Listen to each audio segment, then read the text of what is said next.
Have you ever noticed out there in social media, there's kind of like these rules that people tell you to do around plants. You must do this at this time. Well, I'm going to share 5 of those today with you. And honestly, I'm breaking every single one of them. And my plants, they're still thriving.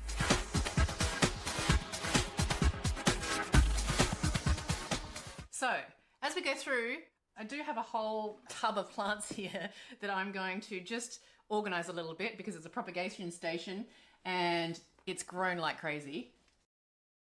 How cute is that? Oh, so cute. Look, so cute. They're actually little Jacqueline babies, would you believe? So cool. Okay, so I've got, I'll show you. I'm just going to try and organize them as we go, guys. Here we go. I'm going to pull them out, but I'm still going to chat to you. Wish me luck. Right. So let's start with the idea that you need to loosen the soil when you're repotting it. It's a good one to start with because I've got this a little bit in sphagnum moss. So I am going to take off all the sphagnum moss because I want to put it into soil. But see, the roots are coiled around. People tell you to loosen those roots and get it all out because it's coiled and it needs the space. Now, honestly, this rule that you see everyone advising over the internet just makes repotting sound a lot more dramatic than it really needs to be, I find. But the truth is, if a plant is healthy, I often just move the whole thing, the root ball and all, the old soil, it's not really old soil half the time, it's still good soil, and I just put it straight into a fresh, larger pot with fresh mix around it. So look, if you want to pull the roots out and repot every single plant, go for it. But honestly, it's not a hard and fast rule. Don't think of it as a hard and fast rule. You don't have to touch the roots when repotting if that plant is happy and healthy. Just let it do its thing. Honestly, nature finds a way. It's amazing. Speaking of, nature's finding its own way in all of these repottings. Let me just get that out. Because some of the aerial roots are one plant, my brandiantum here, as can you see, it's gone into the other plant. So look, you don't have to tickle the roots or anything like that. It's up to you. Repot the way you want to, the way you feel most comfortable with it. But I just go by how the plant is looking. And if it's healthy, I don't disturb the roots. I just put it into a pot, no problem. Put it into a new, bigger pot, no problem. Okay, so next rule that I kind of break is the idea that you should only bottom water because top watering causes fungus and pests. I've seen this here and there, not everyone says it obviously, but some people swear by bottom watering because the plant just takes up what it needs. And that is true when you bottom water. And it does sound like one of those rules that is smart, logically, right? I know some people swear by it, but it's not as black and white as I think people make it out to be. Bottom watering is great when your soil is super, super, super dry, or it's quite compact, or it's a bit of both. And it's that moment when your plant needs time to slowly rehydrate and really take in all the water. But sometimes top watering is actually the better option, especially if you have a more like chunkier mix for your plants. A lot like the aroid mix that I've just created a video for, that I use in a lot of aroid plants, obviously, because it's an aroid mix. Oh, but all those white leaves, although it's given me finally a new little bit of green. So anyway, where was I? Anyway. Top watering is good because it can help flush out built up salts and really get that top layer moist again or damp again, especially if you're trying to bottom water a chunky mix. It's really, really, really hard to do because there's so much air in it and that's there for a reason. So oxygen gets to the roots. So that makes sense, right? So if you've got a pot that's quite compacted soil, it's got soil that's not that chunky, bottom watering is fine because it'll soak the way through. But if it's really chunky, it won't soak all the way up. And honestly, fungus gnats and pests don't necessarily just come from top watering. That's not the hard and fast rule. They come from when the soil is soggy and there's poor airflow around your plants. So a quick tip I use when deciding to bottom water or top water, because I do both, is if the soil is evenly dry, or you have a chunky soil mix, or if your plant's not super sensitive, then go ahead and top water. It's fine. But if the mix is packed, ooh, all these 3 plants have grown into each other. What was I saying? It's really hard to talk to a video thinking about what you're doing, but also thinking about how to unwrap plants. Anyway, I was saying, okay, a quick tip I use is if the soil is evenly dry, if it's a very chunky mix, or your plant's just doing well, it's not super sensitive or anything, go for it. Top water is probably easier and you can really make sure you get the water all through all the different medium.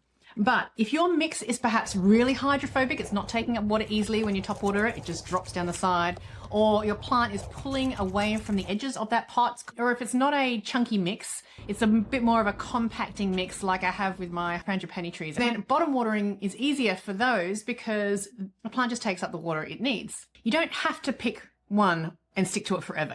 So just use whatever you're comfortable with and what works best for your lifestyle. If you love bottom watering and you love watching the water soak up from the bottom, which is quite fun, then go for it. Bottom water everything if you want to, but don't be worried to swap it out if a different plant needs different types of things. For me, I love doing both.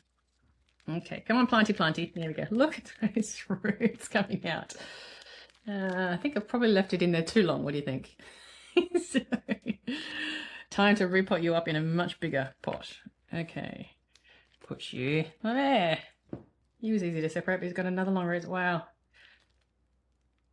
Look at those roots that just come out. Look, they just grow around the propagation pot. So he just needs it's a brandiantum? Yeah, it's a beautiful brandiantum. He just needs a nice pole or a stake or something to grow up. Look at all those aerial roots coming out, trying to find something to grow up.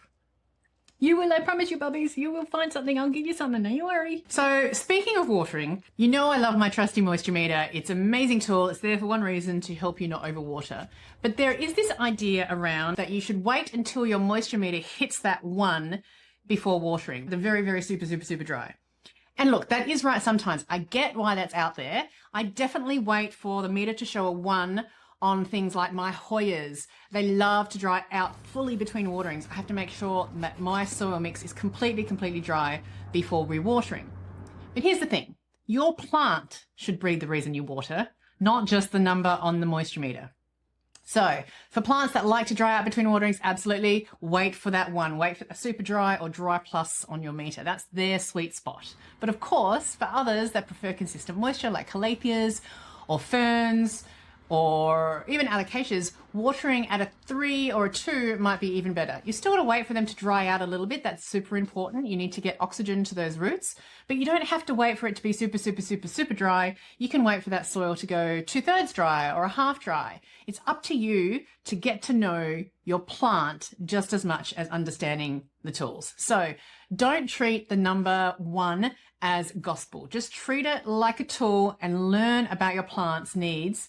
Use it with your plant knowledge, not instead of it. And I know most of you probably know that, but you've got to remember what the plant needs and keep different plants' needs separate. So speaking of right conditions for right plants, if you've ever wished that your plant care came with a little bit more context, like what this exact plant needs in your exact space with the exact lighting in your house, then I've put together a fun little quiz that is personalized on your setup and your growing style. Think of it as like plant care with a little less guessing. You can try it right now. The link's down in the description below. If you'd like even more tips, please do join my newsletter. It's brand new. I've only done a couple of emails over the last couple of weeks. I launched it, I think, last week. You'll get some plant tips, behind the scenes updates, and first dibs on fun things I've got growing, pun intended, obviously.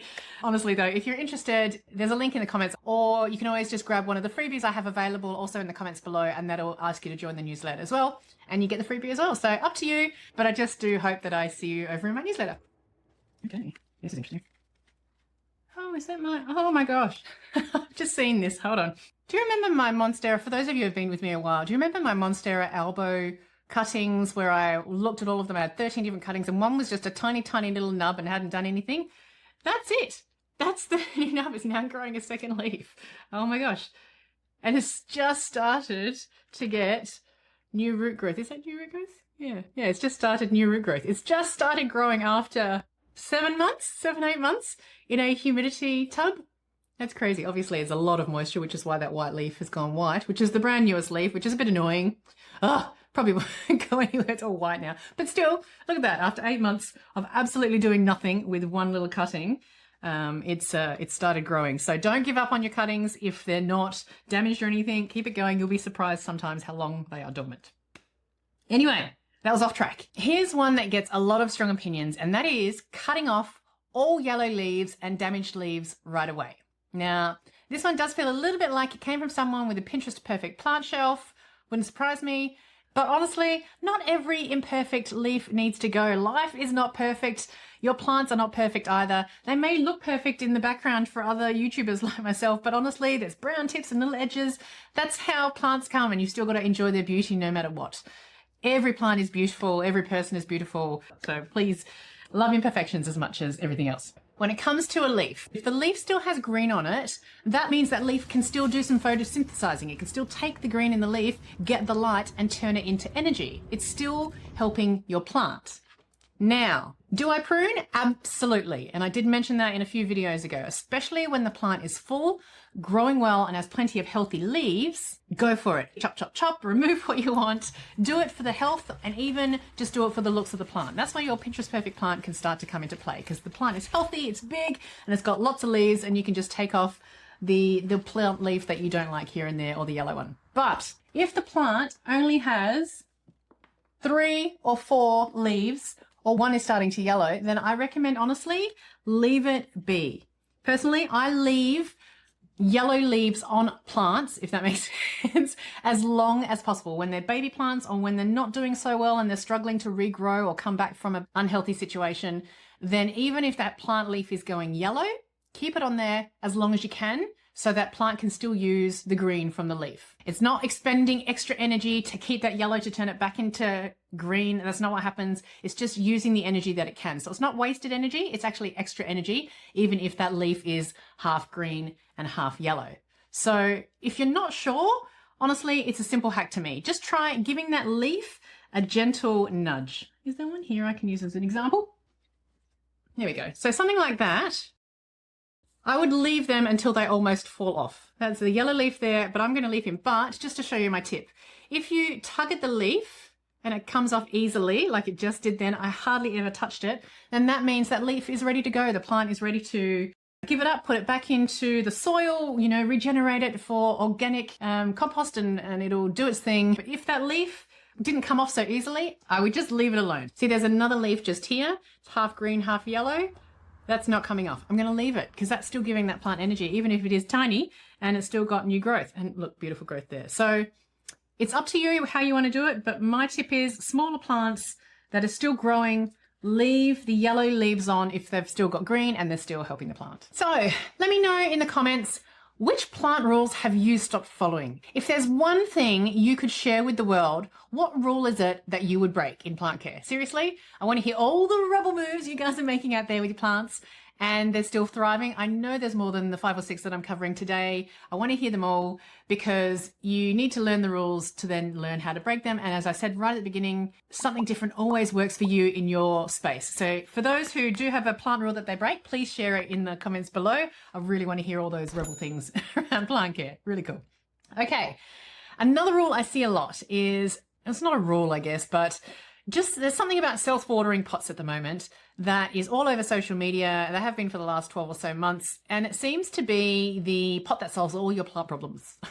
Now, don't get me wrong, I love a trendy little planter as much as anyone else on, you know, Pinterest or Instagram. And I do have self-watering pots of my own. My alocasias seem to love them, and some plants do really, really well.